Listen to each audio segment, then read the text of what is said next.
Good morning. आज हम पढ़ेंगे ट्रांजिस्टर के बारे में। हेडिंग डालो ट्रांजिस्टर।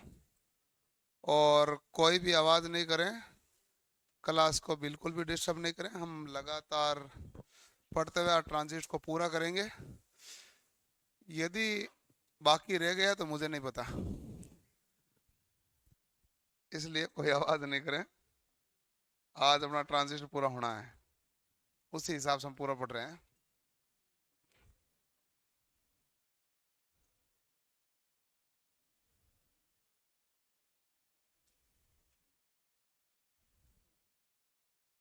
ट्रांजिस्टर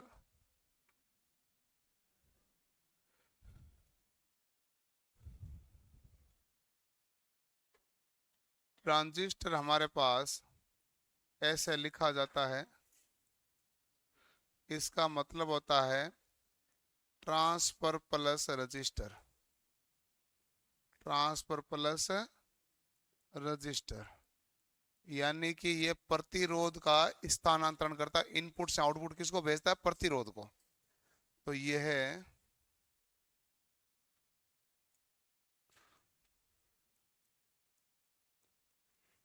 प्रतिरोध का स्थानांतरण। ये प्रतिरोध का स्थानांतरण करता है। किसका स्थानांतरण करता है भाई? प्रतिरोध का स्थानांतरण करता है। ठीक है। इसे हम बीजेटी के नाम से, इसे बीजेटी बीजेटी भी कहते हैं। इसे बीजेटी भी कहते हैं। बीजेटी से क्यों कहते हैं? क्योंकि बीजेटी की फुल फॉर्म होती है by polar junction transistor. BJT की फुल फॉर्म होती है बाई पोलर जंक्शन ट्रांजिस्टर। तो बाई पोलर जंक्शन ट्रांजिस्टर हमारे पास क्या कहलाएगा? तो बाई पोलर जंक्शन ट्रांजिस्टर हमारे पास कहलाएगा बीजेटी। ठीक है। अब जो ट्रांजिस्टर होता है ना, बाई पोलर जंक्शन ट्रांजिस्टर का मतलब है कि ये द्विध्रुवीय युक्ति है। क्यों? बाई पोलर का मतलब दो ध्रुव है, यूनिपोलर का मतलब एक ध्रुव है। तो ये कौन सी युक्ति है? द्विध्रुव है। ये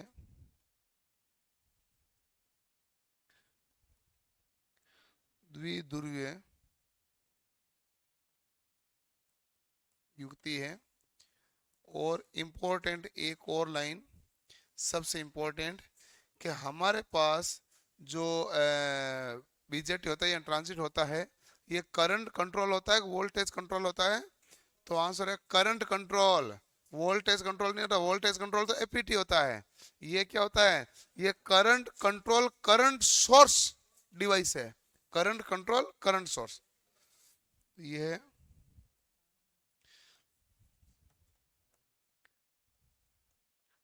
धारा नियंत्रक, धारा स्रोत युक्ति है।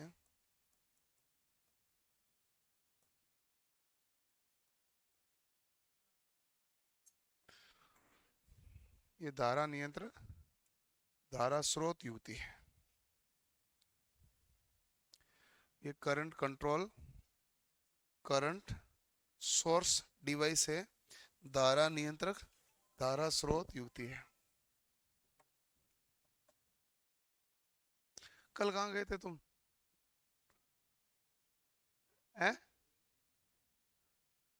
1 घंटे क्लास थी इसलिए नहीं आए? ओके।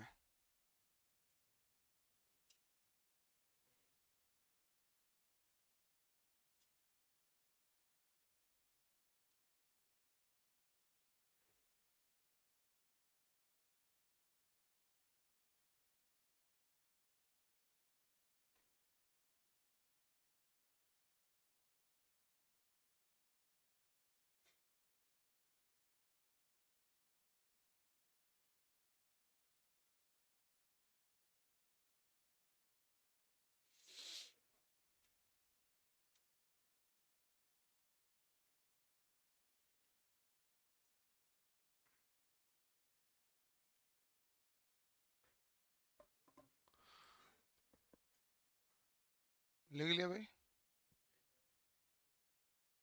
नहीं लिखा?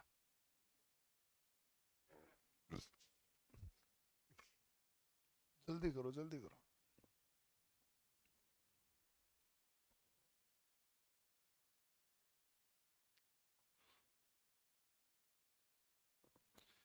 इसको एक लिख लो, ये सॉलिड स्टेट डिवाइस है।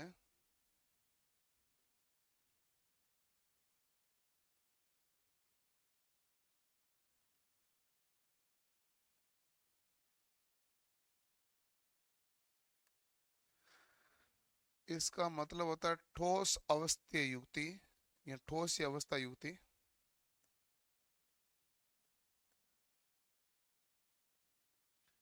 ठोस अवस्था युक्ति। और ठोस अवस्था युक्ति केवल यही नहीं है, ठोस अवस्था युक्ति बीजेटी भी होती है, एफईटी भी होती है, एससीआर भी होता है, यूजेटी भी होती है। ये सब हमारे पास कौन सी है?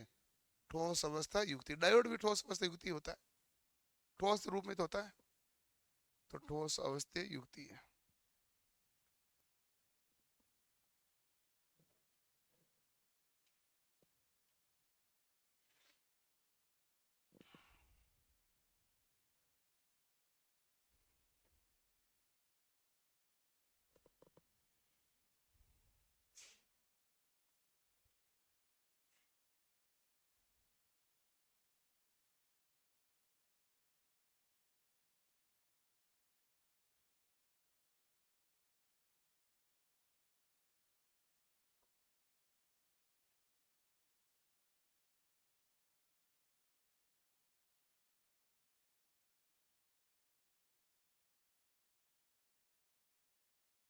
अब लिख लिया भाई? नहीं, टाइम पे आया, उन्होंने लिख लिया। मैं टाइम पर वालों को देख रहा हूँ, टाइम पर आने वाला लिख लेते हैं तो फिर आगे चले।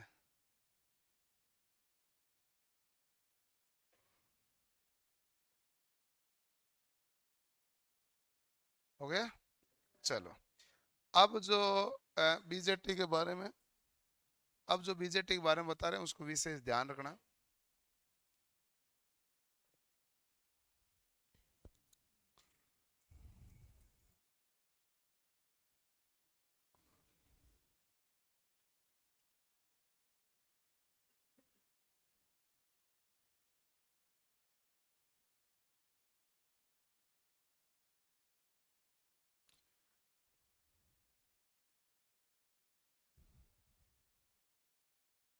हमारे पास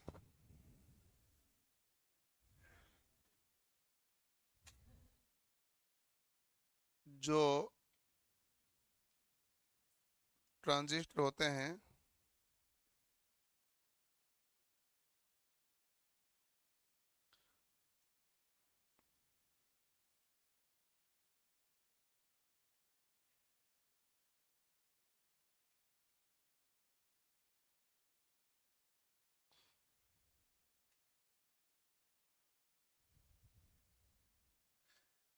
एक ट्रांजिस्टर में 3 टर्मिनल होते हैं। एक ट्रांजिस्टर टर्मिनल कितने होते हैं? 3। जिसमें पहला टर्मिनल हमारे पास कहलाता है एमीटर, पहला ई यानी एमीटर होता है।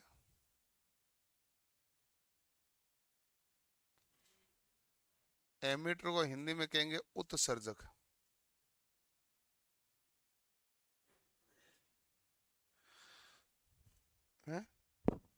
क्या हुआ? तो कछुत होगा ना, कछुत है तभी तो कुछ कह रहा था। अच्छा यूं, ठीक ठीक। अगला बी बेस, बेस यानी आधार।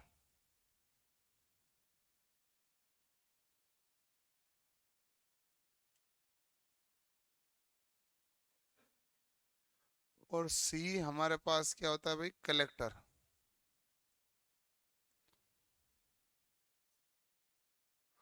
सी कलेक्टर है, कलेक्टर का मतलब होता है संग्राहक।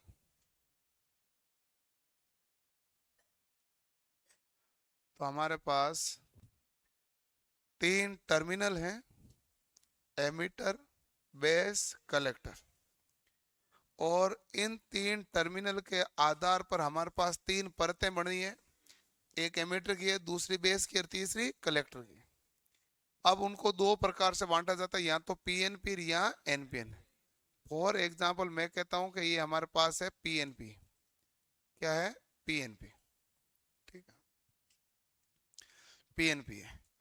अब पीएनपी है तो आप बताओ कि इसमें आपको पहला सवाल पूछे हैं। अब मैं इसमें सवाल स्टार्ट करता हूं। आप बताइए इसमें टर्मिनल कितना है? तीन है। टर्मिनल यानी कि टर्मिनल को सिरे बोलते हैं। सिरे कितने हैं? तीन। तीन सिरे कौन से हैं? एक एमिटर है, एक बेस है और एक कलेक्टर। पूछे आपको कि इसमें परत कितनी है, तो आप कहना परत भी तीन ही है। परत यानी इंग्लिश में कहलाती है लेयर। परत कितनी होती है? तीन। परत भी वही है, एमिटर, बेस और कलेक्टर।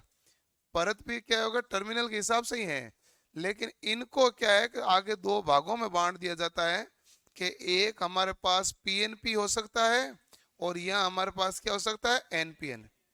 लेकिन आपको पूछे कि परत कितनी, तो परत तो तीन दिख रही है, एक परत और दूसरी परत और तीसरी परत। परतें कितनी प्रकार की होती है? दो प्रकार की, एक पीएनपी और एक एनपीएन। ठीक है, ओके। अब अगला आपको पूछे कि जंक्शन कितना है। जंक्शन कितने? जंक्शन यानी संधि। जंक्शन कितने होते हैं भाई इसमें? दो। दो जंक्शन कौन से हैं? एक तो जंक्शन हमारे पास ये जंक्शन रहा, ये किसके बीच में है? ये अमीटर और बेस के बीच में है, तो मैं इसे ईबी जंक्शन कहता हूं सामान्यतः। तो क्या कहता हूं? EB junction. और इसको पूरा लिखना है तो आप लिख सकते हैं emitter base junction. Emitter base. और एक जंक्शन मेरे पास ये रहा, और ये हमारे पास सीधी भाषा में क्या कहलाएगा? CB junction. सीबी जंक्शन को मैं कहूंगा कलेक्टर बेस जंक्शन।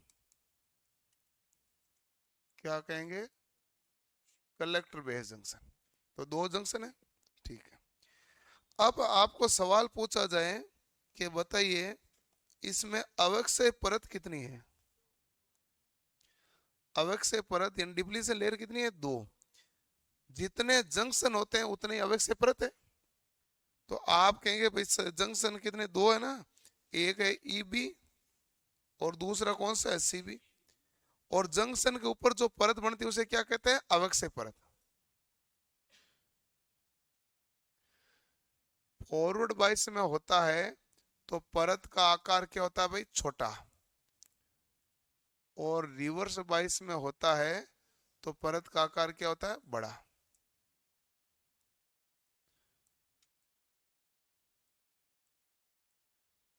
ये तो आपने डायोड में भी पढ़ाई था। फॉरवर्ड बाइस में परत का आकार क्या होता है? छोटा। रिवर्स बाइस में परत का आकार क्या होता है? बड़ा। ठीक है। अब अगला है कि इसमें डोपिंग किस में ज्यादा है?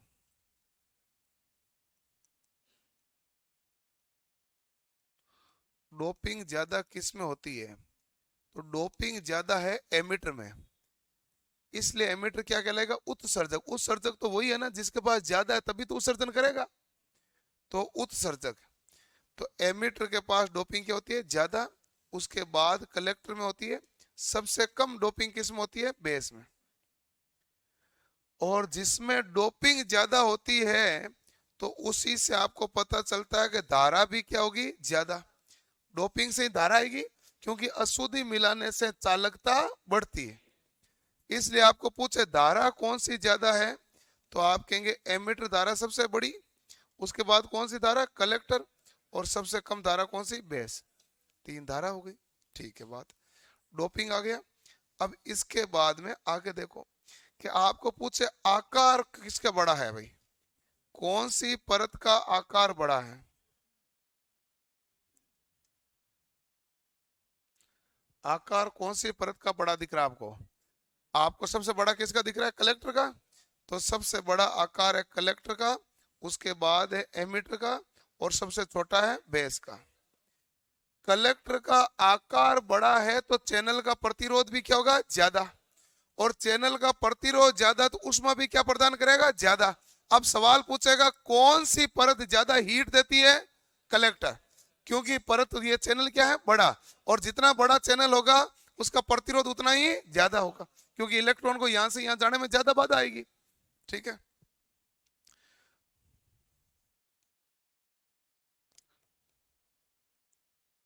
कलेक्टर का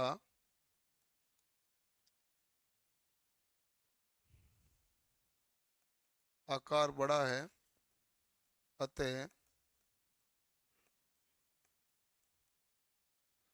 प्रतिरोध भी अधिक है।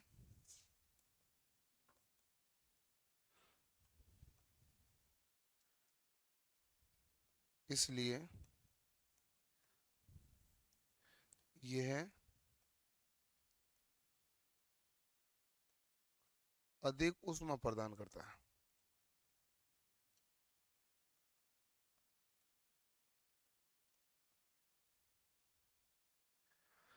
इसलिए यह अधिक ऊष्मा प्रदान करता है।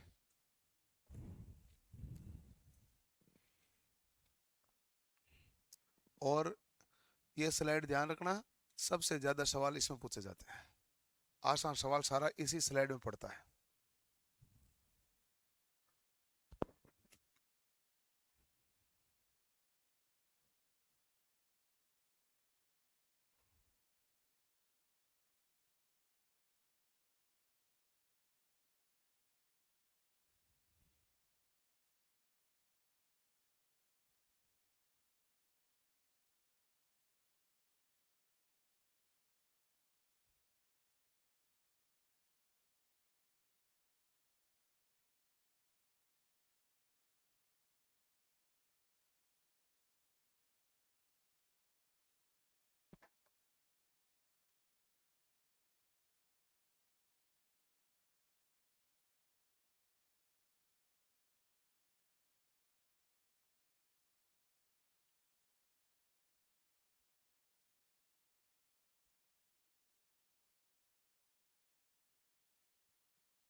लिख लिया भाई, अभी नहीं लिखा।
लिख लिया भाई। ओके, अब अगला हेडिंग डालो आप, एमीटर। हेडिंग डालो है, नहीं लिखा तो बाद में लिख लेना, लिख हेडिंग डाल एमीटर। लिख नहीं तो इतना धीरे क्या लिखता है भाई, आगे वालों ने सबने लिख दिया तो फिर मैं मानूंगा ना लिख लिया। ये तो कब का लिख के बैठा है।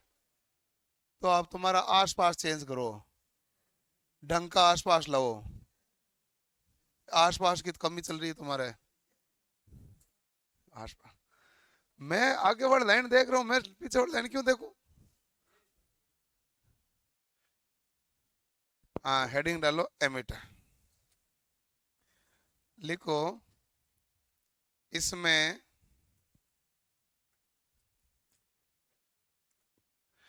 अरे अमीटर वो नहीं है, वो धारा मापता है। ये एमीटर है, ये ऐसा वाला, ये उत्सर्जक वाला। ध्यान रखें, वैसे क्या एमीटर ऊपर नीचे कर रहे हो। एमीटर उत्सर्जक मैंने सारा लिख रखा भाई, नाम सारे मेरे लिखे हुए हैं, ऐसा कोई दिक्कत है नहीं। एमीटर यानी उत्सर्जक। उत्सर्जक क्या कहते हैं, तो इसमें बहुसंख्यक आवेश वाहक होते हैं। लिखो इसमें बहुसंख्यक आवेश वाहक होते हैं। भाई पीएनपी में ज्यादा क्या होते हैं, होल्स, कम क्या होते हैं, इलेक्ट्रॉन्स। तो यहां तो पी है, पी है तो यानी कि बहुसंख्यक है।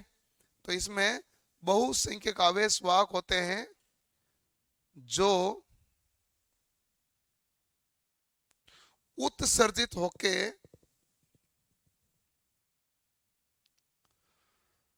जो उत्सर्जित होके संग्राहक की तरफ गति करते हैं, कलेक्टर की तरफ गति करते हैं। जो उत्सर्जित होकर कलेक्टर की तरफ गति करते हैं, जो उत्सर्जित होकर कलेक्टर की तरफ गति करते हैं। लिख लिया। दूसरा लिखो संग्राहक यानी कलेक्टर।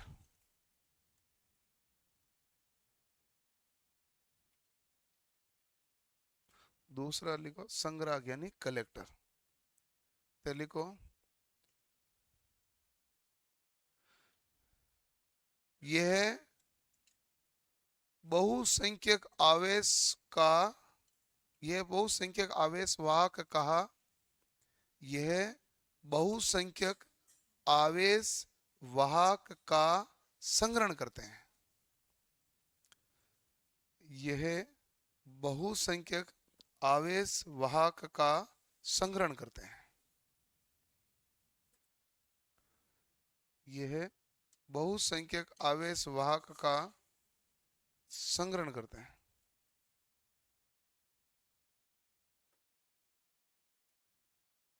यह बहुसंख्यक आवेश वाहक का क्या करते हैं भाई, संग्रहण करते हैं। ठीक है, ओके। अगला लिखो बेस। बेस और अगला लिखो बेस तो आगे ना 3 नंबर। एमीटर बेस कलेक्टर तीसरा कौन सा है, एमीटर कलेक्टर लिखा दिया क्या है, बेस। इसमें अल्पसंख्यक आवेश वाहक होते हैं। इसमें अल्पसंख्यक आवेश वाहक होते हैं तथा यह बहुसंख्यक आवेशों को नियंत्रण करता है, तथा यह बहुसंख्यक आवेशों को नियंत्रण करता है।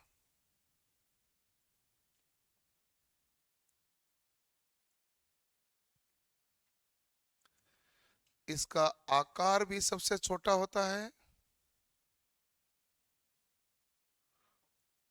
तथा इसमें डोपिंग भी सबसे कम होती है।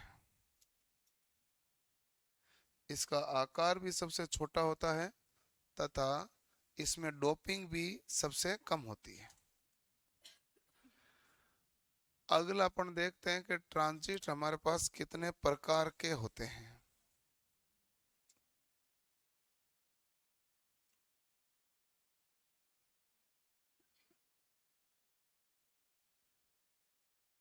इसका आकार भी सबसे छोटा होता है तथा डोपिंग भी सबसे कम होती है।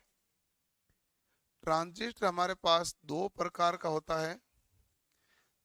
एक हमारे पास होता है पीएनपी।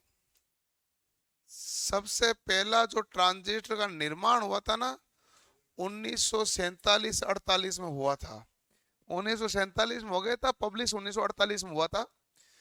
तो वो जो ट्रांजिस्टर का निर्माण हुआ था वो कौन सा था? पीएनपी। 1965 के आसपास हमारे पास बन के आया एक और ट्रांजिस्टर जिसे हम क्या कहते हैं? एनपीएन। सबसे ज्यादा प्रयोग किसका किया जाता है? एनपीएन का। तो हमारे पास दो ट्रांजिस्टर होता है, एक पीएनपी और दूसरा एनपीएन। पीएनपी किसे कहते हैं?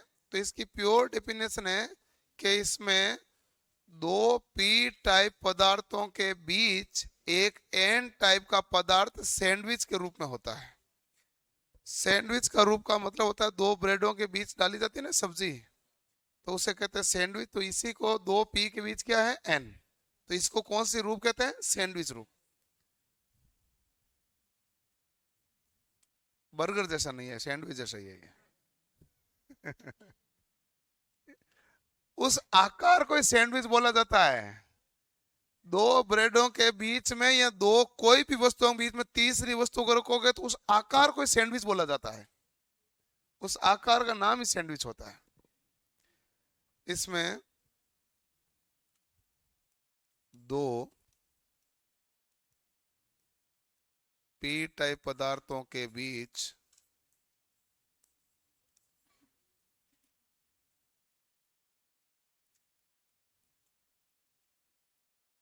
एक एन टाइप पदार्थ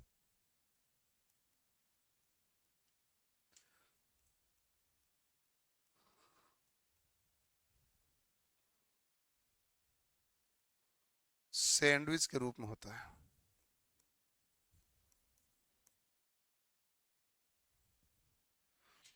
इसमें दो पी टाइप पदार्थों के बीच एक एन टाइप पदार्थ कौन से रूप में होता है? सैंडविच रूप में। अब इसमें देखो बहुसंख्यक क्या होते हैं भाई? होल्स। और अल्पसंख्यक क्या होते हैं? इलेक्ट्रॉन।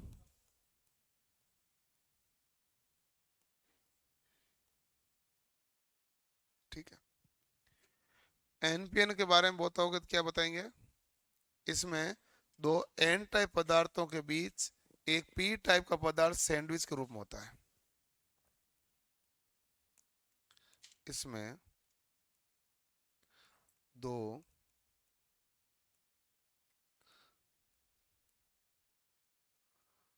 एन टाइप पदार्थों के बीच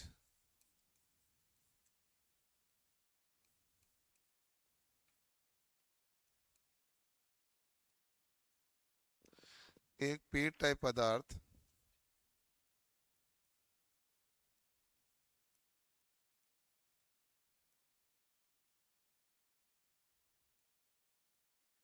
सैंडविच के रूप में होता है। और इसमें आपको पूछें बहुसंख्यक क्या है?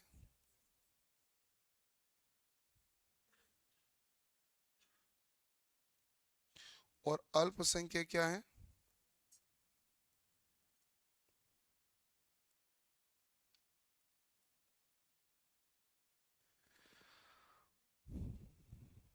अब देखो कि यहां पर हमारे पास इसका चिन्ह है।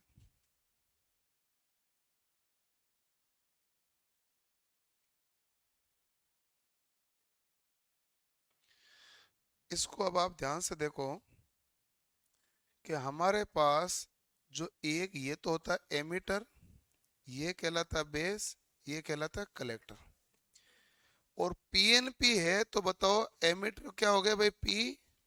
बेस क्या हो गया? एन। और कलेक्टर क्या हो गया? पी। और धारा का दिशा क्या होता, पी से एन होता ना, तो इसलिए धारा की दिशा क्या होगी, अंदर की तरफ।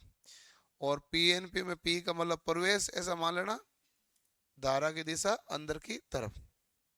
ठीक है। जैसे ही आप एनपीएन में आएंगे,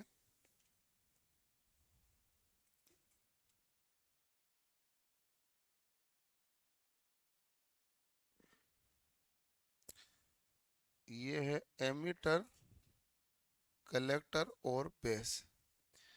तो एन, पी और एन, पी से एन धारा जाएगी तो इधर जाएगी, तो आप क्या कहेंगे, निकलना, बाहर निकल रही ना।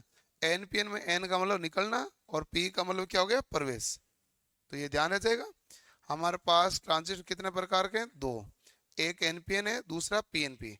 अब मेरा सवाल है कि पीएनपी की तुलना में एनपीएन का प्रयोग ज्यादा क्यों किया जाता है।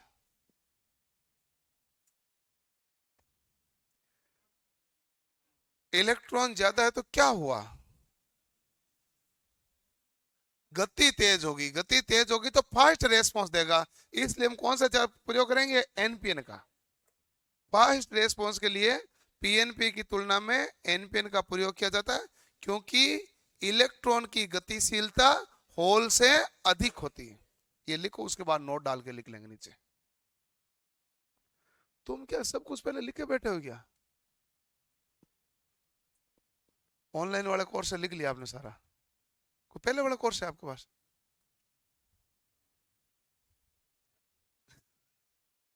नहीं नहीं, लिख लिया तो अच्छी बात है, वो तो कोई दिक्कत नहीं। वो तो सेम का सेम डिटो आ रहा, भले किधर जाओ ना, उसमें तो डॉट कॉम में कम ही चेंज होते हैं, तो थोड़ा बहुत चेंज हो जाए हो जाए। और आपने पढ़ भी लिए सारे ये।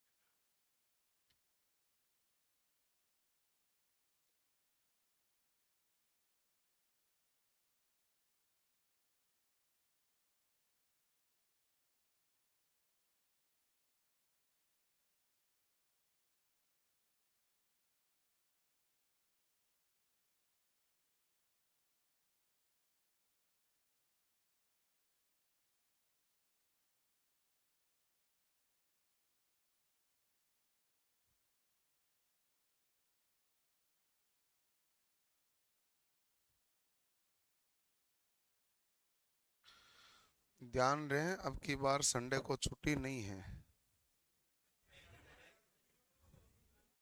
इतना पहले बता दिया। पिछली बार नहीं थी ना, इस बार भी नहीं है।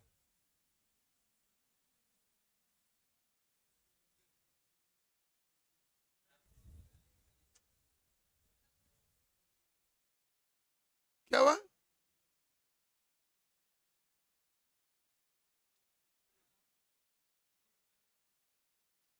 शाम को और सुबह बुला लूं।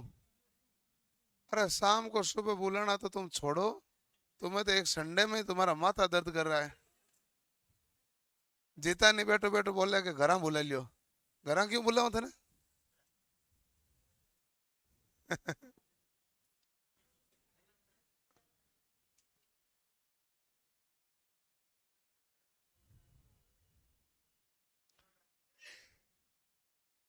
दोनों टाइम नहीं भाई, संडे को छुट्टी नहीं है, बस ये ध्यान रखें। मैं सोचा पता नहीं क्या कहेगा।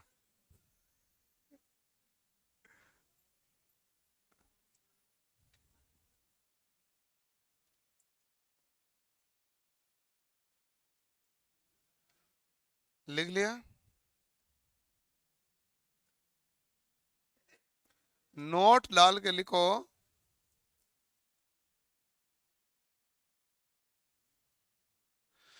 पीएनपी ट्रांजिस्टर की तुलना में, पीएनपी ट्रांजिस्टर की तुलना में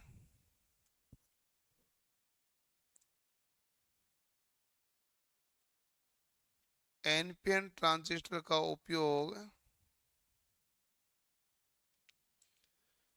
पीएनपी ट्रांजिस्टर की तुलना में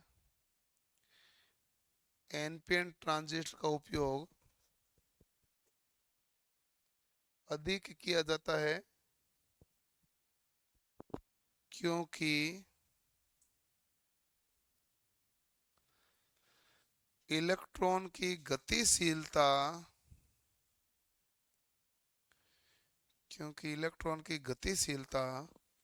होल से अधिक होती है। क्योंकि इलेक्ट्रॉन की गतिशीलता होल से अधिक होती है।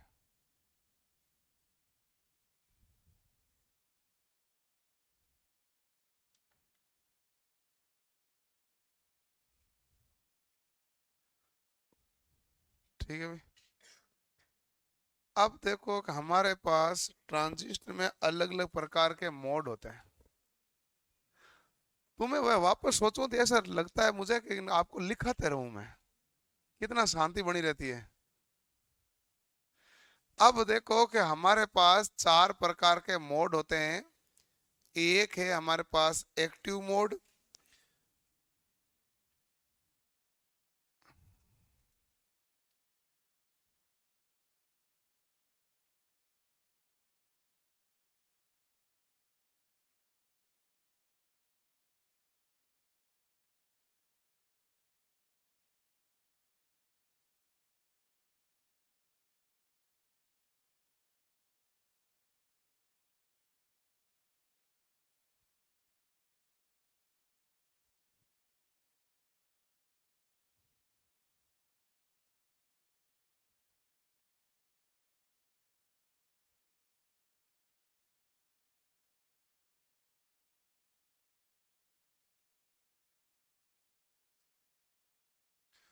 देखो एक जो मोड है हमारे पास है एक्टिव मोड।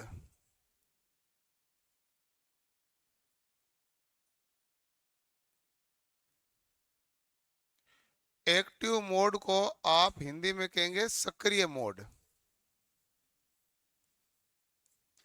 और इंग्लिश हिंदी के दोनों के नाम लिख लेना, पता नहीं चलता परीक्षा में एक्टिव लिखे हैं कि सक्रिय लिखे हैं वो। दूसरा होता है हमारे पास संतृप्तता मोड,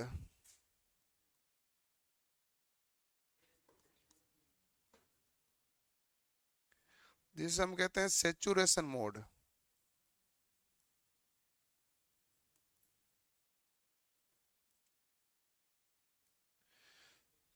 तीसरा हमारे पास है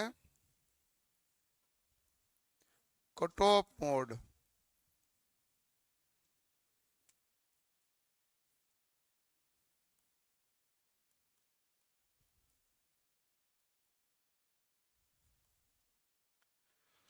कट ऑफ मोड। और अगला होता है विपरीत या उत्क्रम सक्रिय मोड। विपरीत कह दो या उत्क्रम कह दो। उत्क्रम सक्रिय मोड होता है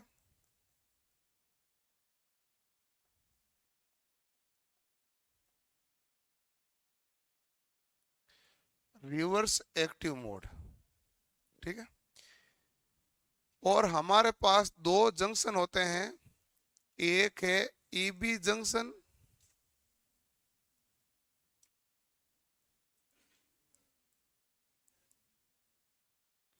और दूसरा होता है सीबी जंक्शन। ठीक है। एक होगा ईबी जंक्शन, दूसरा होगा हमारे पास सीबी जंक्शन। ध्यान रखें कि यदि मान लो मैं जहां एफ बी नाम लिखूंगा, इसका मतलब है फॉरवर्ड बाइस।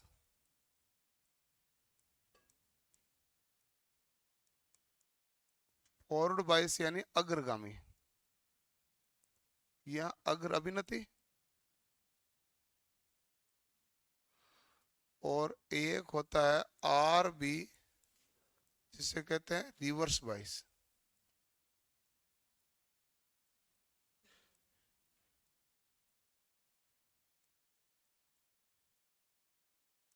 जो पश्चिका में। तो सक्रिय मोड हमारे पास होता है जिसमें एमिटर बेस्ड होता है फॉरवर्ड बाइस, और कलेक्टर बेस कौन सा बाइस होता है, रिवर्स बाइस। और संतृप्तता में दोनों ही हमारे पास कौन से मोड में आते हैं, फॉरवर्ड बाइस। कट ऑफ में दोनों ही कौन से बाइस में होते हैं, रिवर्स। और रिवर्स एक्टिव में एक्टिव का उल्टा, रिवर्स एक्टिव क्या होता है, एक्टिव का उल्टा। हमारे पास सक्रिय मोड में ये ट्रांजिस्टर काम करता है, तो सक्रिय मोड में काम करता है ना, इसलिए हमारे पास ये प्रवर्धक एवं दोलित्र के रूप में काम में लिया जाएगा, प्रवर्धक एवं दोलित्र के रूप में।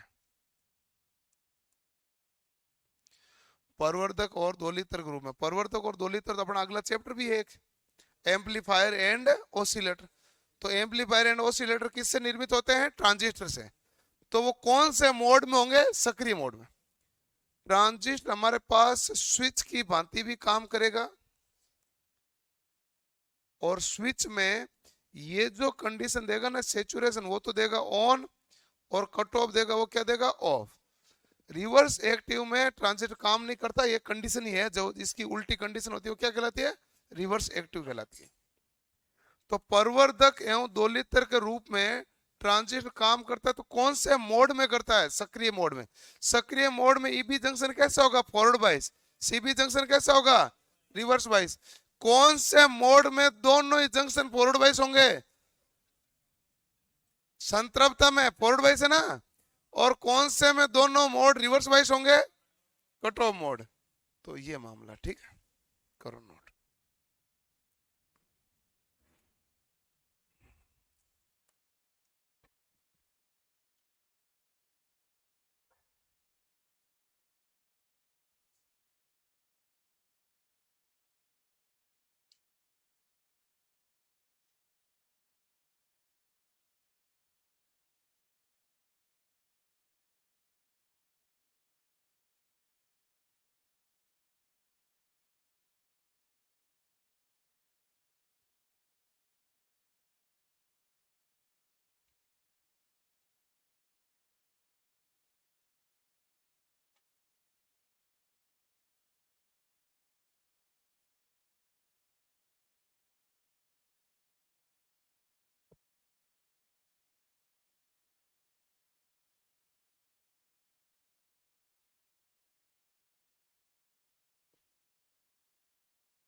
लिख लिया भाई।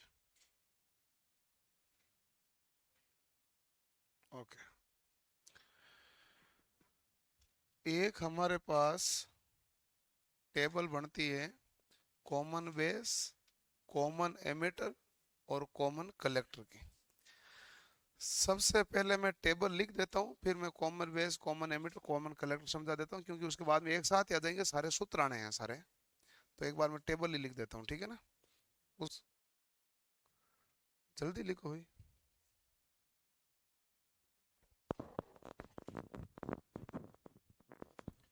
कॉमन बेस, कॉमन एमिटर और कॉमन कलेक्टर। किसी में बेस कॉमन है तो किसी में एमिटर कॉमन है तो किसी में कलेक्टर का मान है वो क्या है, कॉमन है। Okay,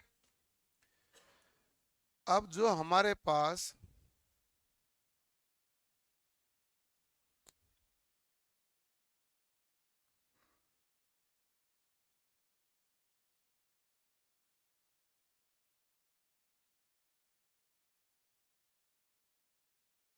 common base,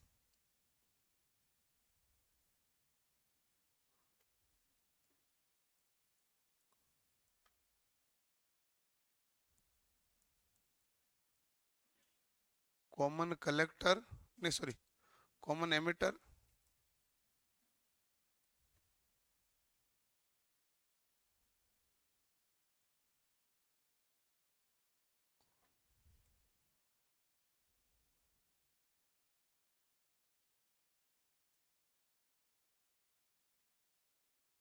common collector.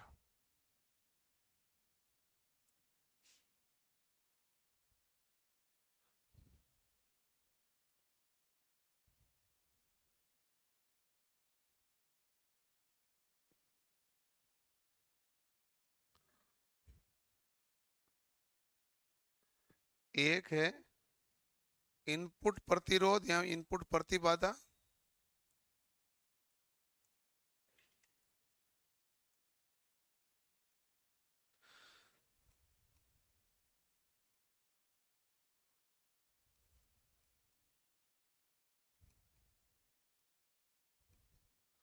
Output प्रतिबाधा,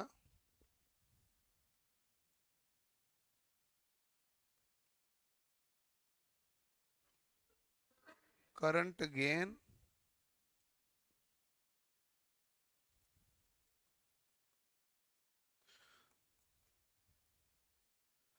वोल्टेज गेन,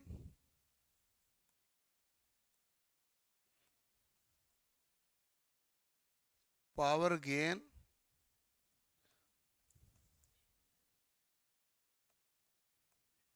और फेज अंतर। आवाज नहीं भाई।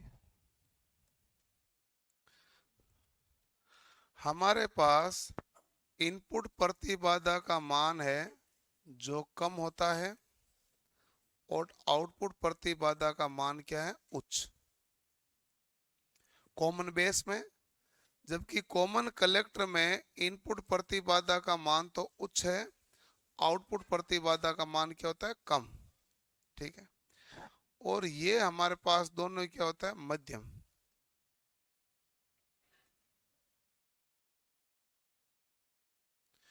जिसमें इनपुट प्रतिरोध का मान ज्यादा होता है, आउटपुट प्रतिरोध का मान कम होता ना, वो हमारे पास क्या है, कॉमन कलेक्टर है कि नहीं है।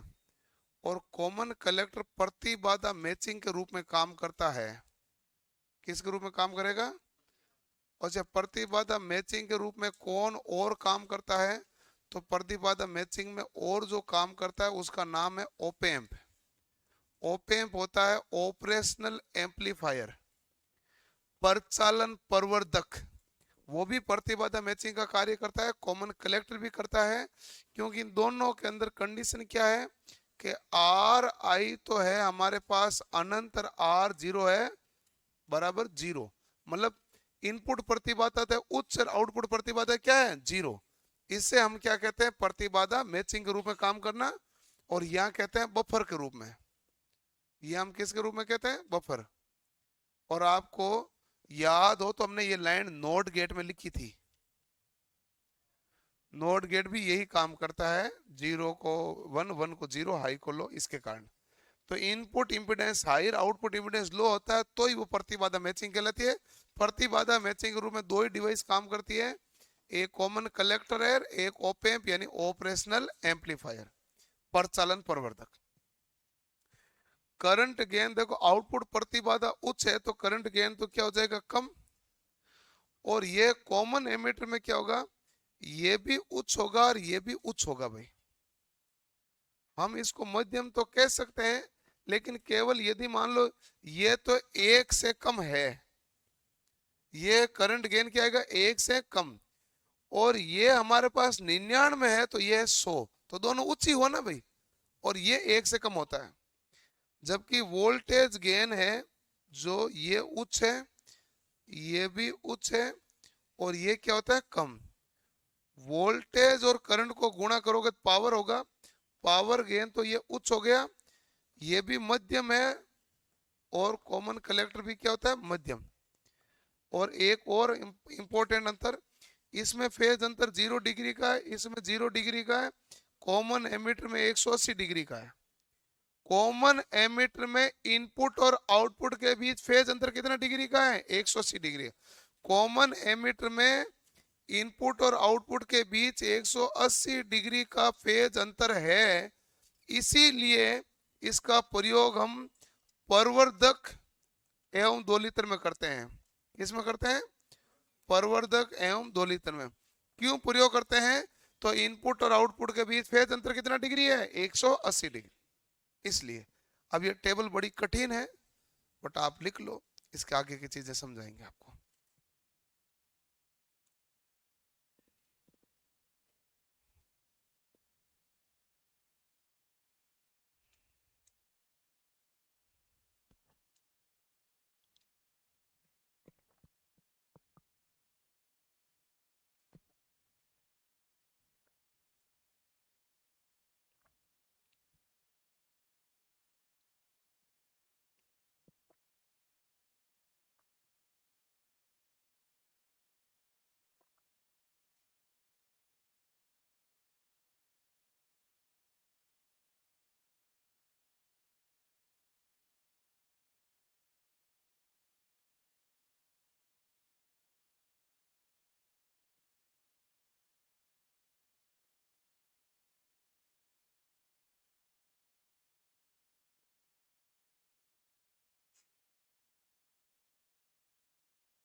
लिख लिया भाई, common ammeter, common base, common collector. अरे लिख जल्दी, अभी तो कुछ नहीं लिखा तूने, क्या कर रहा है, ये लाइन सीधी करने में रह गया तो।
ओके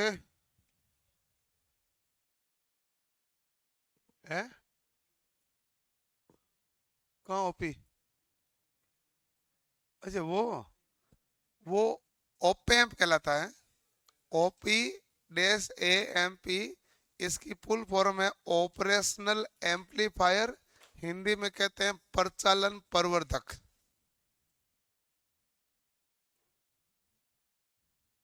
ऑपरेशनल एम्पलीफायर प्रचालन प्रवर्धक, ओपैम्प।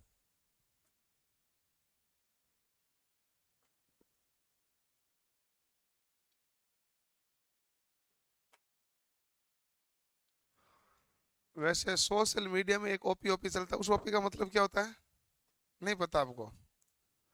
तो आप बहुत पीछे हैं फिर तो। सोशल मीडिया में भी कई जगह कमेंट लिखते हैं कि ये ओपी, फलाना ओपी। देखा कभी? देखा? उसका मतलब होता है ओवर परफॉर्मेंस।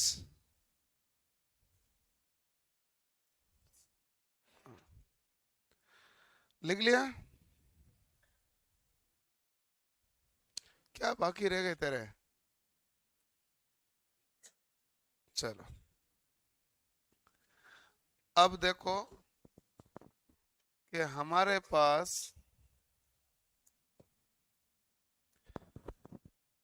मैं करंट गेन के बारे में समझाता हूं, सभी ध्यान से देखना। अभी आप लिखना मत, केवल आप ये देखो कि गेन है, गेन को हिंदी में कहते हैं लब्धि।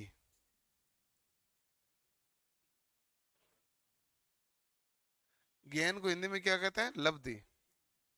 और लब्धि ऐसे लिखो यहाँ, वैसे लब्धि। और गेन होता है आउटपुट बटा इनपुट, आउटपुट बटा इनपुट। आउटपुट बटा इनपुट क्या कहलाता है? गेन कहलाता है। ठीक।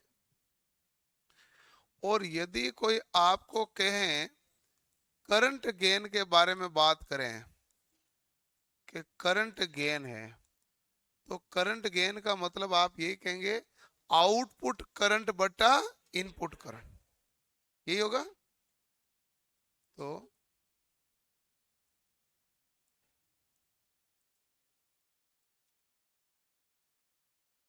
आउटपुट करंट बटा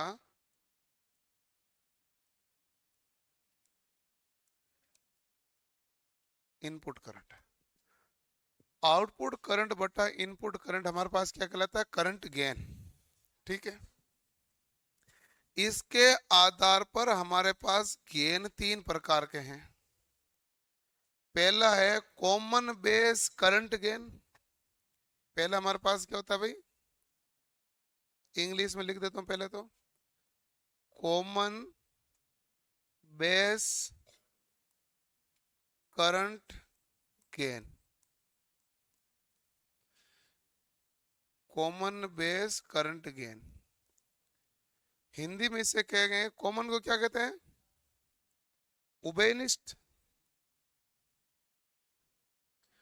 उभयनिष्ठ आधार धारा लब्धि। तो इसलिए आप ये डरे नहीं कि इंग्लिश का नाम टफ था, हिंदी भी वैसे ही है। ये भी नाम याद रखना भारी पड़ता है, उभयनिष्ठ आधार धारा लब्धि या कॉमन बेस करंट गेन। अब कॉमन बेस करंट गेन हुआ क्या है कि इसका मतलब इसमें बेस क्या है? कॉमन। ये हमारे पास है एमीटर, और ये है बेस, और ये क्या है? कलेक्टर।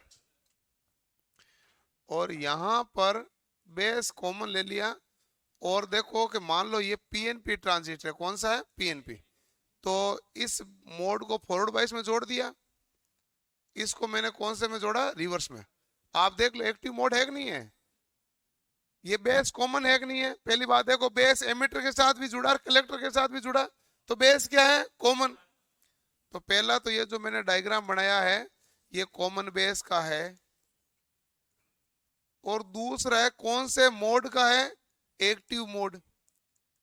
क्योंकि एक्टिव मोड क्या कहता है कि एमीटर बेस जंक्शन तो होगा फॉरवर्ड बाइस में। देखो ये पी प्लस से जुड़ा फॉरवर्ड हो गया, और ये P माइनस से जुड़ा कौन सा हो गया, रिवर्स। ठीक है, तो अब बेस कॉमन है, तो हमारे पास इसमें जो धारा है ना यहां से जाती है वो धारा कहलाती है आई ई, फिर कुछ धारा इधर जाएगी वो आई बी, और बाकी धारा कहां चली जाएगी, आई सी। इसलिए आप क्या कहते हैं कि करंट हमारे पास आई ई बराबर क्या होगा, आई बी प्लस आई सी। और आई ई और आई सी करंट तो ज्यादा होता है, ये करंट तो मुख्य धारा होती है, तो आप क्या कहोगे, मिली एम्पियर। आई सी भी किस में होता है भाई, मिली एम्पियर। और आई बी हमारे पास रिवर्स बाइस है, उल्टी चलने वाली धारा है, तो ये क्या कहलाएगी, माइक्रो एम्पियर। माइक्रो एम्पियर में धारा होती है उसे क्या कहते हैं, रिवर्स धारा। उसे क्या कहते हैं, रिवर्स धारा। ठीक है, और मैंने आपको पहले भी लिखाया था कि सबसे बड़ी धारा कौन सी है, आई ई, फिर कौन सी है, आई सी, सबसे छोटी धारा कौन सी है, आई बी। यही देखा था। ठीक है, अब देखो कि कॉमन बेस करंट गेन के बारे में बात कर रहे हो, तो बेस क्या है, कॉमन। बेस कॉमन है तो इनपुट क्या कहां से लिया भाई, एमीटर से, और आउटपुट कहां लिया, कलेक्टर पर। इनपुट लिया आउटपुट, इनपुट लिया एमीटर से और आउटपुट लिया कलेक्टर से। ठीक है, और ध्यान रखना कलेक्टर से कभी भी इनपुट नहीं लिया जा सकता, ये अपने मन में ध्यान रखना, फिर सभी का सूत्र लिखा जाएगा। कलेक्टर से कभी भी इनपुट नहीं लिया जाता, बेस से ले सकते हैं या कैसे ले सकते हैं, एमीटर से। कलेक्टर से तो केवल ही क्या आएगा, आउटपुट ही आएगा। अच्छा, कॉमन बेस करंट गेन का सीधा प्रतीक कहलाता है अल्फा। अल्फा बराबर हमारे पास हो गया आई सी बटा आई ई। सही मान है। कॉमन बेस करंट गेन के बाद में हमारे पास आया common ammeter current gain. Common ammeter current gain, और हमारे पास एमीटर क्या है, कॉमन। एमीटर कॉमन है तो इसको हम बीटा से निरूपित करते हैं, तो एमीटर यानी आई ई तो कॉमन है। अब आई ई कॉमन है तो पीछे बची क्या, आई सी और आई बी। क्या आई सी इनपुट का काम करती है, नहीं, तो आई सी से क्या लोगे, आउटपुट, और इनपुट कहां से दोगे, आई बी से। ठीक है, और तीसरा हमारे पास हो गया common collector current gain. Common collector current gain, common collector current gain होता है गामा, और ये हमारे पास gamma common collector current gain क्या कहलाएगा, तो आप कहेंगे कलेक्टर हमारे पास क्या है, कॉमन है। ठीक है, जब कलेक्टर हमारे पास यहाँ पर कॉमन है तो देखो कि इनपुट आप देंगे बेस से और आउटपुट लेंगे आप एमीटर से। ठीक, तो ये हमारे पास अल्फा बीटा और गामा, ये गामा है भाई, ध्यान रखना। ठीक है, अब देखें इसमें भी और इंपॉर्टेंट फैक्ट है कि अल्फा का मान सदैव एक से कम होता है। अल्फा का मान सदैव ही एक से कम। मेरे पास जगह नहीं है, छोड़ो, बाद में लिखेंगे। बाकी अल्फा परीक्षा में आया हुआ है, 2-3 बार आया सवाल कि भाई किसका मान सदैव कम होता है, अल्फा का। क्यों कम होगा, क्योंकि आई ई बड़ा है और आई सी छोटा है।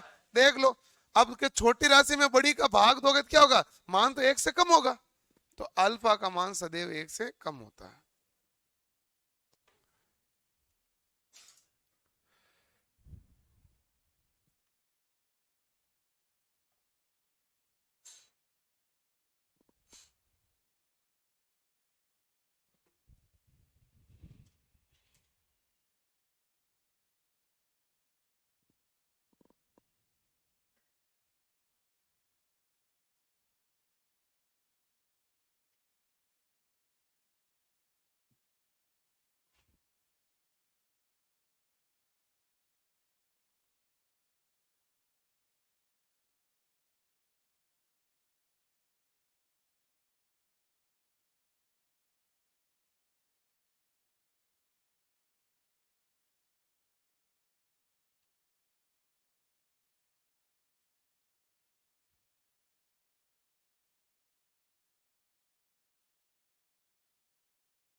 लिख लिया भाई।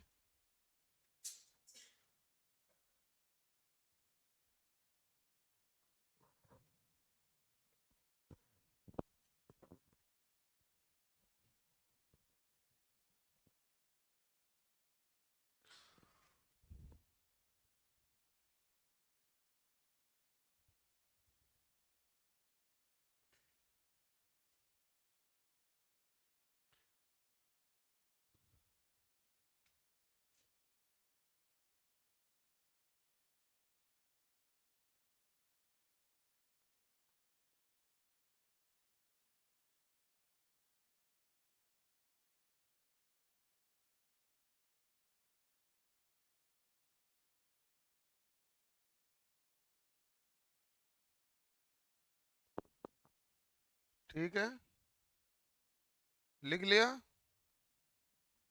अभी तक क्या लिख रहे हैं बता। बहुत धीरे लिखते हो तो। अब ठीक है। अब देखो कि हमने जो सूत्र देखे थे, वो एक तो ये है कि आई ई बराबर आई बी प्लस आई सी। एक तो ये सूत्र देखा। एक सूत्र आपने ये देखा था कि अल्फा बराबर आई सी बटा आई ई। एक आपने ये देखा था कि बीटा बराबर आई सी बटा आई बी।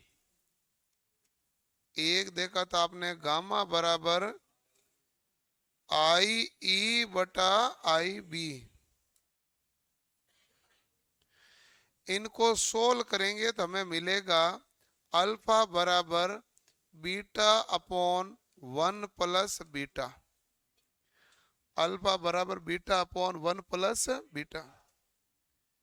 बीटा बराबर मिलेगा हमें, बीटा बराबर मिलेगा हमें अल्फा अपॉन 1 - अल्फा। इनको सोल्व करेंगे ना तो ये प्राप्त होगा। गामा बराबर होगा बीटा प्लस 1, यहाँ कह दो 1/1 - अल्फा। ये सूत्र प्राप्त होगा। ये ट्रांजिस्टर के सारे सूत्र यही है। अब आप लिख दें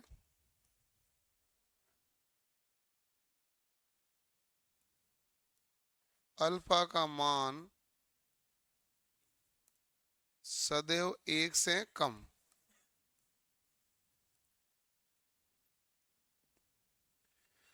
सामान्यतः, हमेशा नहीं भाई।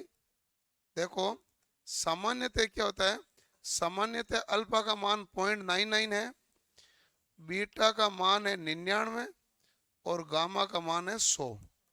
ये सामान्यतः है, हमेशा नहीं। लेकिन सामान्यतः यानी कि इंग्लिश में कहते हैं टिपिकली वैल्यू है इसकी। Typically value.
हाँ 0.99।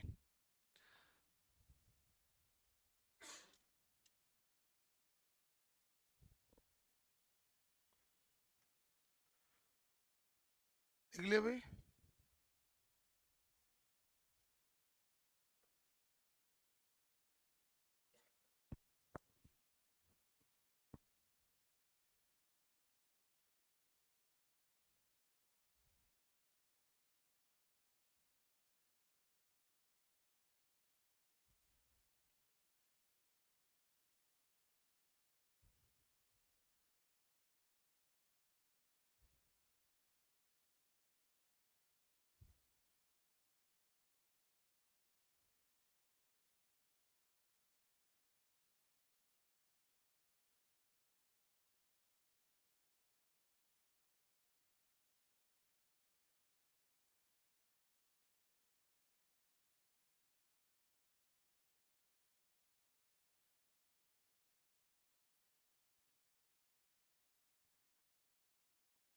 हो गया भाई। ठीक है। अब हमारे पास देखो कि एक सवाल आपको दिया है, अल्फा का मान 0.49, तो बताइए बीटा का मान क्या है। दूसरा सवाल दिया है, बीटा का मान 199, तो अल्फा का मान क्या है। तीसरा सवाल आपको दिया है कि हमारे पास आई सी सॉरी आई बी का मान है 20 मिली एम्पियर, नहीं सर, आई ई का मान, आई ई का मान है हमारे पास 20 मिली एम्पियर, आई बी का मान हमारे पास है 2 मिली एम्पियर, तो आप बताइए अल्फा का मान क्या है।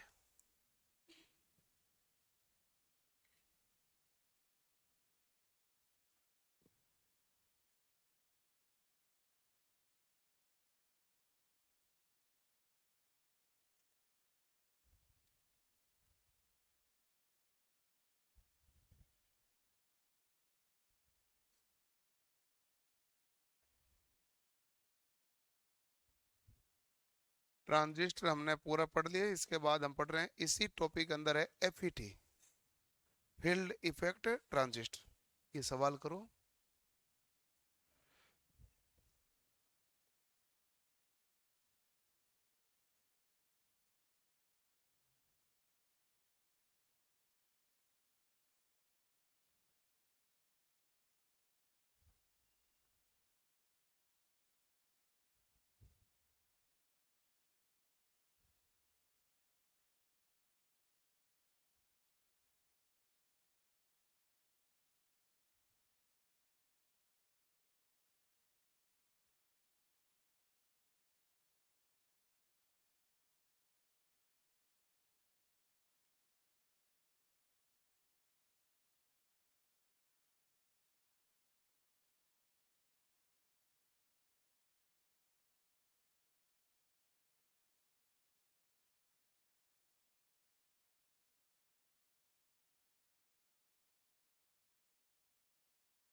लिख लिया भाई। हो गया। तो देखो कि हमने जो सबसे पहला सवाल यहाँ दिख रहा है, इसमें बीटा ज्ञात करना। बीटा का मान क्या आया, 98 आया। अल 98 आएगा। क्या 49 आएगा? जो भी आया आपका अच्छा ही आया होगा भाई। 0.49 है, तो 0.49 अपॉन 1 माइनस 0.49, ठीक है। तो ये हमारे पास बीटा का मान हुआ है कि 49/51। अब इसका यहाँ तो ये बट्टा में ही आएगा, इस प्रकार सवाल देगा तो पॉइंट में देखा होगा तो आपको भाग देके चेक ही करना पड़ेगा। 0.9 आगे कुछ आएगा, जो भी कितनी देर तक देखना है, बाकी यही बना। इसमें अल्फा का मान क्या आया? अल्फा अपॉन होता है बीटा अपॉन 1 + बीटा। ये है 199/1 + 199। तो 199 कितना हो गया भाई? 200। कितना आया? क्या आएगा? 0.995, ठीक है। आई ई का मान दिया, आई बी का दिया, अल्फा का पूछा तो हमें आई सी भी निकालना पड़ेगा। आई ई बराबर आई बी प्लस आई सी, तो ये आएगा 20 मिली एम्पियर बराबर 2 मिली एम्पियर प्लस आई सी। तो मैं सीधे लिख दूं अब, तो आई सी बराबर कितना है? 18 मिली एम्पियर आ गया। पूछा क्या है? अल्फा। अल्फा होता है आई सी बटा आई ई, यानी 18 बटा कितना हो गया? 20 बराबर 0.9।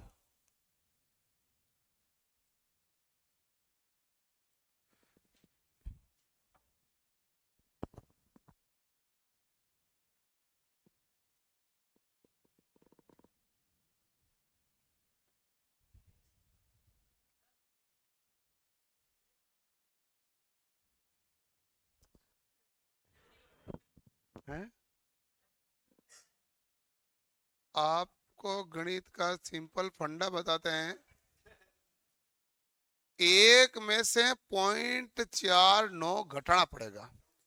जब आप घटाएंगे तो आपको प्राप्त होगा 0.51।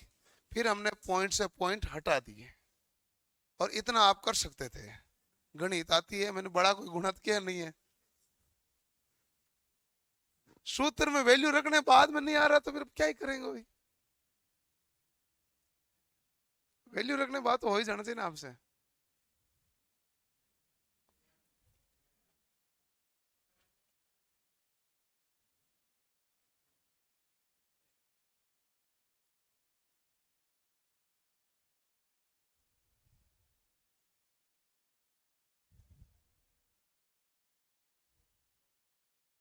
क्या बातें करता है तू?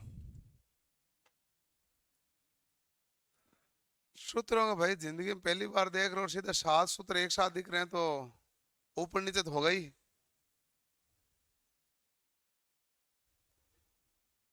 तो मैं ऐसे थोड़ी कह रहा था आपको ट्रांजिट तक समझ में आएगा, वो भी आधा तक ही आएगा। अब कुछ नहीं है। अब बातें गई। गई बातें। अब मेन कॉन्सेप्ट थे वो निकल गए। अब हमारे पास इनसे भी एडवांस चीजें चलेगी सारी। लिख लिया? इसी चैप्टर के अंदर आगे एक हेडिंग है जिसे हम कहते हैं FET.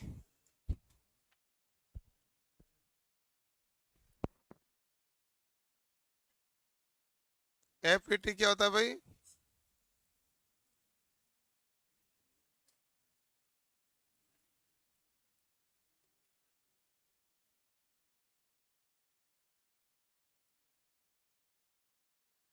Field effect transistor.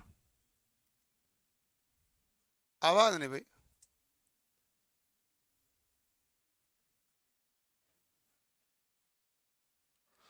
Field effect transistor हमारे पास होता है एफईटी।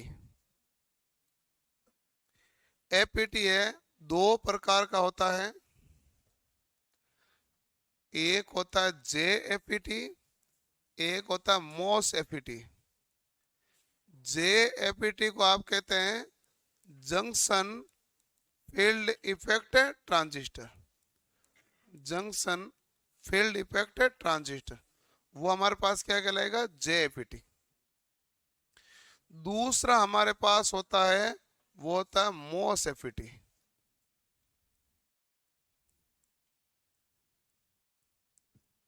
क्या होता है भाई, मोस एफईटी। मोस एफईटी होता है मेटल ऑक्साइड सेमीकंडक्टर। ये हो गया मोस, metal oxide semiconductor field effect transistor. ये बन गया हमारे पास मोस एफईटी। तो एफईटी हमारे पास कितने प्रकार के होते हैं, दो। एक जे एफईटी, दूसरी मोस एफईटी। जे एफईटी हमारे पास दो प्रकार की है। एक हमारे पास होता है पी चैनल और दूसरा होता है हमारे पास एन चैनल। एक होता है पी चैनल और दूसरा हमारे पास क्या होता है, एन चैनल।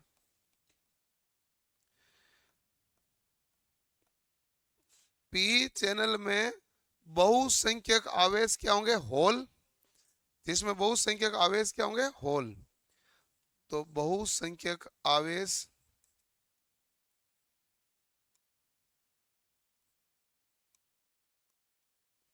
क्या होंगे भाई, होल्स। और एन चैनल होगा उसमें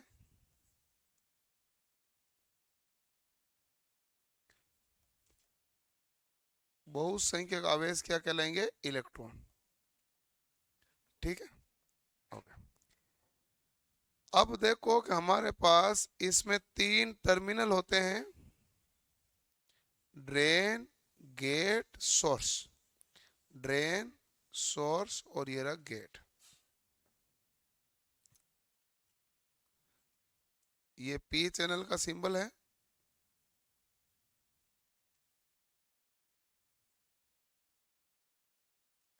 ये एन चैनल का सिंबल है भाई। ठीक है, तो हमारे पास पी चैनल एन चैनल दो प्रकार के हुए। फिर आए हम मोसफेट पे। मोसफेट हमारे पास कितने प्रकार के होते हैं, दो प्रकार के। एक होता है डिप्लीशन टाइप, एक होता है हमारे पास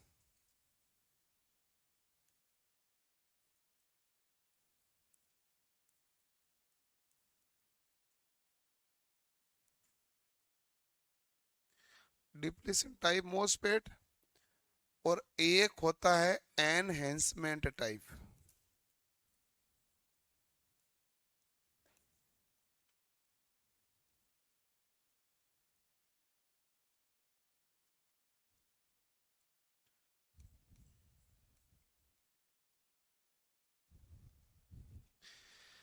डिप्लीशन टाइप उसे कहते हैं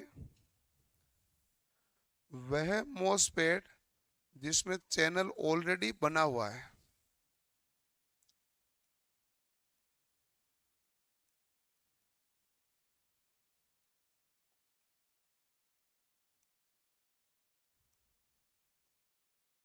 जिसमें चैनल बना हुआ है, और जिसमें चैनल बना हुआ है वो डिप्लीशन टाइप है। और वह मोसफेट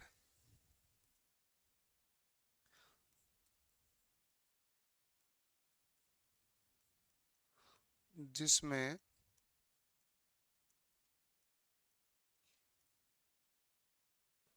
चैनल को क्रिएट करना पड़ता है, बनाना पड़ता है,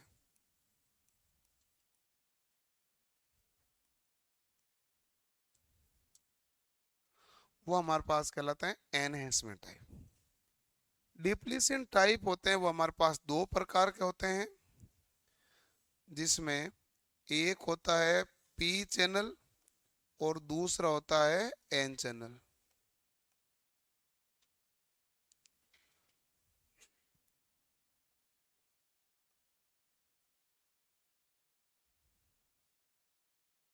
जबकि एनहेंसमेंट है वो दो प्रकार का होता है।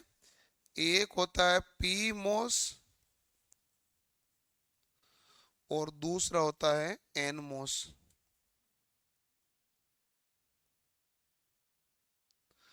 एक पी मोस है, दूसरा एन मोस।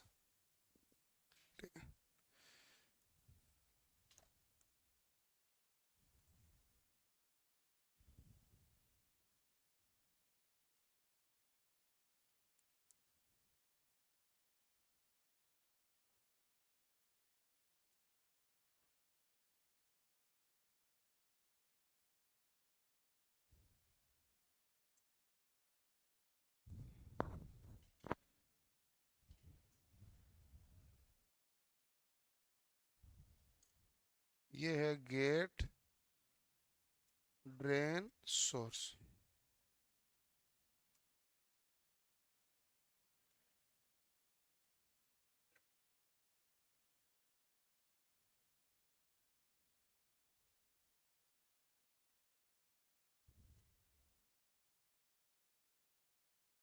पी मोस का बनाएंगे तो आप देखेंगे कि बाकी तो सब कुछ सेम ही है गेट वाला, लेकिन ये जो भाग है ना ये तीन भागों में टूटा होगा। इसका मतलब चैनल पहले से नहीं बना हुआ है। बाकी सब कुछ सेम ही होता है। चैनल है जो टूटा हुआ होता है।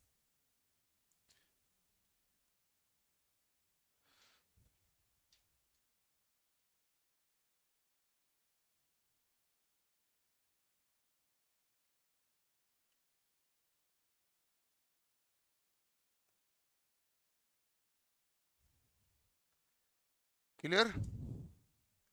और आपको सिंबल दे के पूछा जाएगा बताइए किसका है। सबसे ज्यादा सवाल तो यही है, सबसे ज्यादा कंफ्यूज करने वाला। तो हमने अभी वर्गीकृत किया कौन कितने प्रकार के होते हैं और ये इनके सिंबल हैं।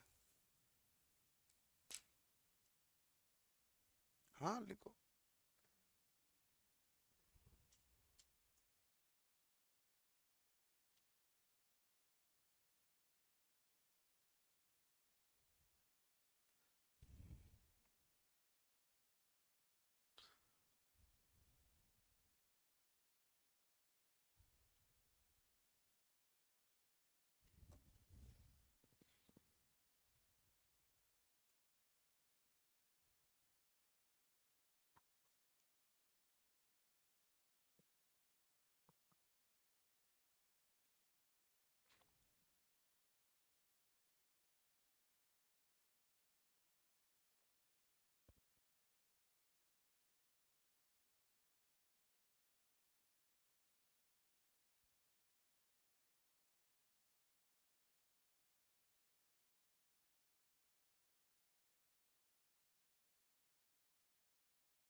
लिख ले भाई।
लिख लिया भाई।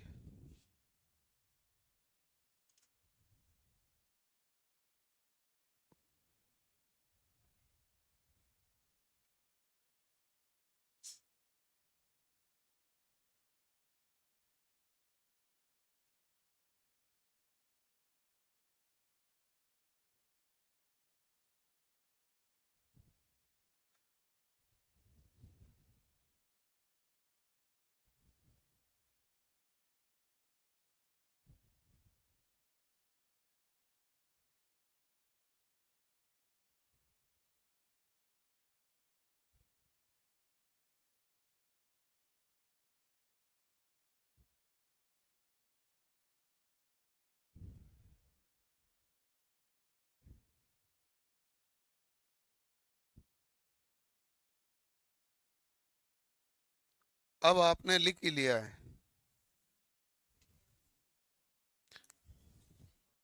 नहीं लिखा तो अब क्या करा।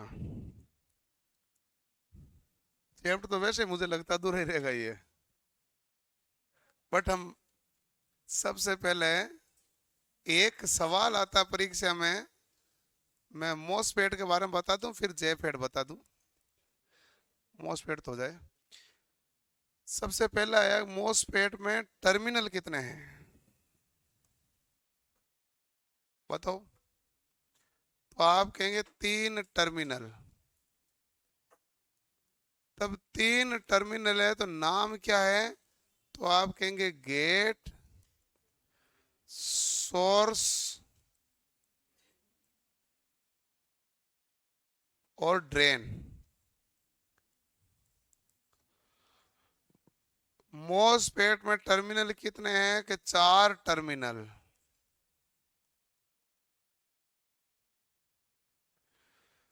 तो आपके पास आंसर क्या है, gate, source, drain, substance. Substance कहते हैं बॉडी को। क्वेश्चन आ जाए कि कितने टर्मिनल, रुको तो सही, ऐसे क्या है। पहला है ए ऑप्शन में 1, बी ऑप्शन में 2, सी ऑप्शन में 3, डी ऑप्शन में 4। तो आंसर है 4।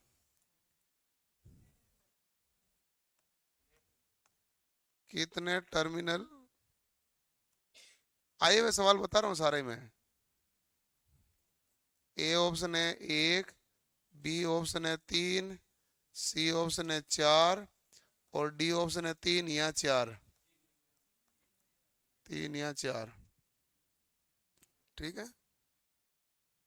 तो लॉजिक आप पकड़ लिए होंगे कि कई बार पूछे बताइए मोसफेट के 3 टर्मिनल कौन से हैं, तो शॉर्ट गेट ये ड्रेन 3 हो गए। और एक सवाल आया था कि बताइए इनमें से कौन सी युक्ति है जिसमें 4 टर्मिनल है। पहला दिया ट्रांजिस्टर, ठीक है, पहला दिया ट्रांजिस्टर, दूसरा दिया एससीआर, तीसरा दिया आईजीबीटी, चौथा दिया मोसफेट, उत्तर था मोसफेट, क्योंकि बाकी में तो कन्फर्म 3 ही होते हैं। तो यही है, कभी 3 कभी 4 वाला। तो ये है हमारे पास मोसफेट का सवाल यही है।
SiO2 की परत होती है वो क्या होती है? कुचालक, जो मॉसफेट पे लगी रहती है।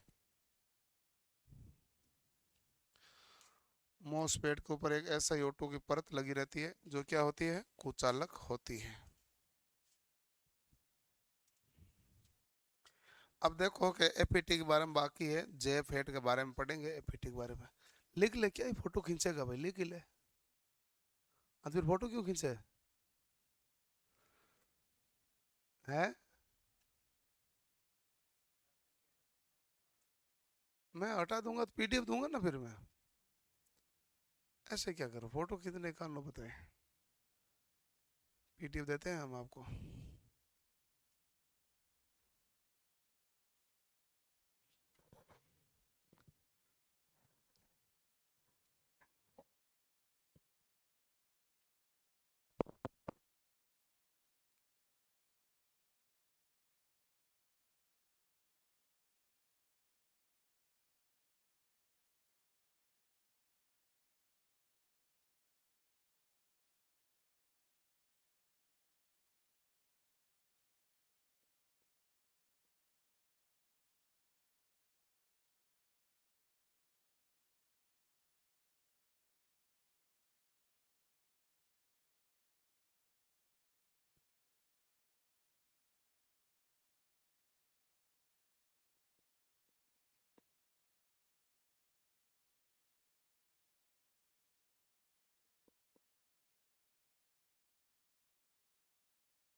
इधर N चैनल, ऊपर P+ है, दोनों ही, दोनों P+ है।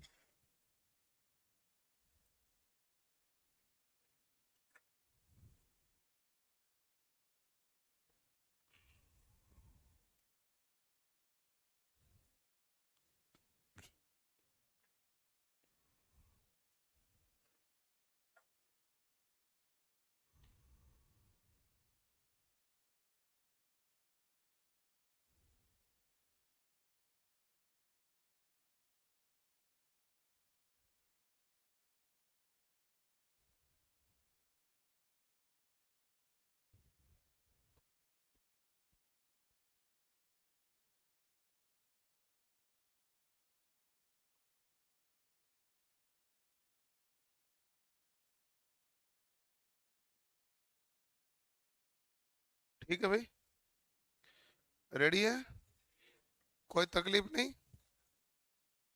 चलो भाई, आगे इसमें हाल बाकी है अपना पास पूरा JFET, हम कल पढ़ेंगे।